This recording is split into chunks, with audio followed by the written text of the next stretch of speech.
مختلف جماعتوں سے، یعنی بی این پی اور جماعت اسلامی. ٹھیک ہے. اس ٹائم میجر جو ہے وہ یہ دو جماعتیں ہی ہر جگہ پہ ہمیں آمنے سامنے کھڑی نظر آتی ہیں.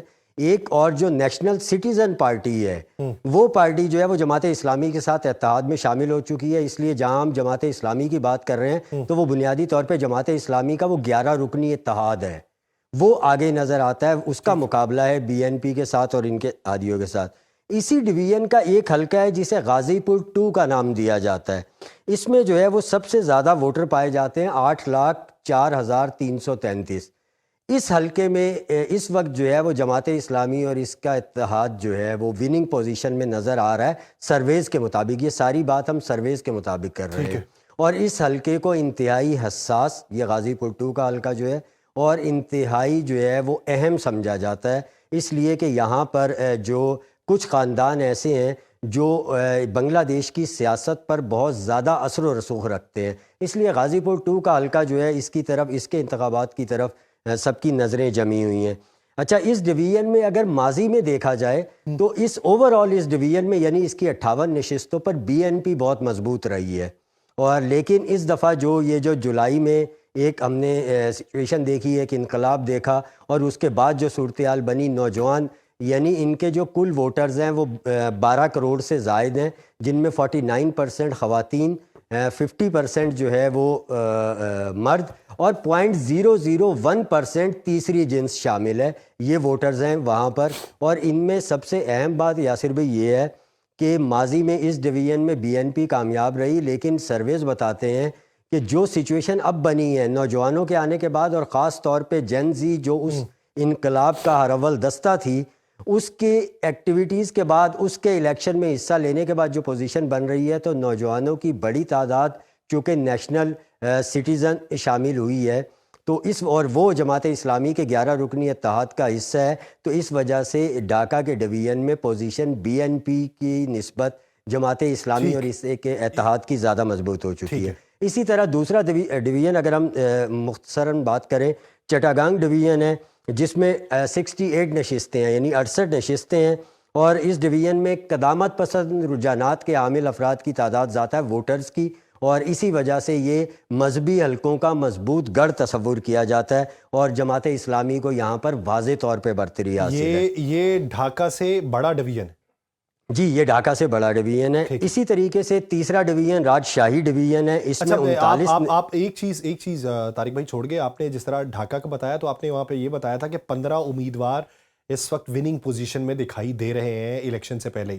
تو چٹاگانگ کی صورتحال میں کتنے امیدوار ہیں جو یہاں پہ جماعت اسلامی کی پوزیشن کو مضبوط بتایا جاتا ہے، اور اس میں اس لیے واضح طور پہ نہیں بتایا جا رہا، جو ہم نے ڈھاکہ کی بات کی تھی اس میں ان کی جو اکثریت ہے یا ان کی برتری بہت بڑے مارجن سے سرویز میں نظر آئی ہے. اس لیے انہیں کہا گیا ہے کہ وہ جو ہے ان کی فتح جو ہے وہ بہت زیادہ واضح طور پہ نظر آ رہی ہے. لیکن چٹاگانگ میں ایسی پوزیشن نہیں ہے. اس کے باوجود جماعت اسلامی کو جو ہے وہ فوقیت حاصل ہے بی این پی پہ. لیکن اس کا ایک علاقہ ہے جو پہاڑی علاقہ کہلاتا ہے یہ چٹاگانگ کا، تو اس کو جو ہے وہ ان پہاڑی علاقوں میں بی این پی بہت مضبوط ہے، اور وہاں سے بی این پی کے کینڈیڈیٹس جو ہیں وہ سرویز کے مطابق لیڈ لیتے ہوئے نظر آ رہے ہیں. ٹھیک ہے. اسی طرح یاسر بھائی تیسرا ڈویژن ہے راجشاہی ڈویژن. اس میں 39 نشستیں ہیں. یہ بنگلہ دیش کا مغربی حصہ کہلاتا ہے اور معاشی طور پہ پسماندہ سمجھا جاتا ہے. تو اچھا، یہاں پہ ایک چیز یہ ہے راجشاہی ڈویژن میں کہ یہاں پر بی این پی کی اندرون دھڑے بندیاں بہت زیادہ ہیں. یہاں ابھی جب بین الاقوامی سطح کے اوپر بھی جو رپورٹ ہو رہا ہے اس میں جس میں سب سے زیادہ تذکرہ کیا جا رہا ہے کہ امیدوار اندرونی طور پہ جو خلفشار کا شکار ہے اور ٹکٹ دینے کے اوپر بہت سارے اعتراضات ہیں، وہ اسی جگہ پہ اسی ڈویژن سے ہے. اور یہاں پہ باقاعدہ جو ہے وہ تصادم رپورٹ ہوئے ہیں. یہاں پر سڑکوں پہ احتجاج کیا گیا ہے اپنے ہی امیدواروں کے خلاف، اپنی پارٹی کے خلاف کہ ان امیدواران کو ٹکٹ کیوں دیے گئے ہیں، ان کو کیوں نہیں دیے گئے. یہ چپکلش بہت زیادہ نظر آئی ہے. اس وجہ سے ہم اس کیا نام ہے الیکشن کے اندر ان کو سوئنگ ڈویژن کہہ سکتے ہیں. بالکل کہہ سکتے ہیں. یہ دو ڈویژن ہیں، راجشاہی اور رنگ پور ڈویژن. یہ دونوں ڈویژن جو ہے یہ مغربی بنگال کی طرف ہیں. دونوں پسماندہ ڈویژن تصور کیے جاتے ہیں. رنگ پور ڈویژن جو ہے اس میں 33 نشستیں ہیں. راجشاہی ڈویژن میں جو ہے وہ 38 ہیں.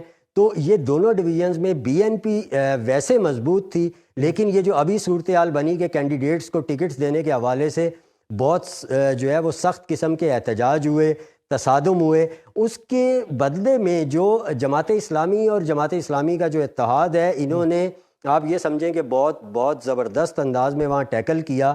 انہوں نے وہاں پر جو ہے وہ زرعی اصطلاحات متعارف کروائیں الیکشن کمپین میں کہ ہم یہ لے کر آئیں گے، اور اس کے ساتھ ساتھ انہوں نے کرپشن کو ہدف بنایا. اب چونکہ یہ دونوں پسماندہ ڈویژن سمجھے جاتے ہیں تو لوگوں نے جو ہے وہ جماعت اسلامی اور ان کے اتحادیوں کی بات کو سنا، اور سرویز یہ بتاتے ہیں کہ اب ان دو ڈویژن میں بی این پی کا مارجن جو ہے وہ 27%، جبکہ جماعت اسلامی اور اتحاد کا مارجن جو ہے وہ 31% ہو چکا ہے. یعنی جماعت اسلامی 4% سے لیڈ کر گئی ہے. 33 اور 38 تقریباً 71 نشستیں ہیں، تو وہ اگر کسی کی طرف ہلانے کے لیے استعمال کی جائیں تو بہت بڑا ڈینٹ ڈال سکتی ہیں.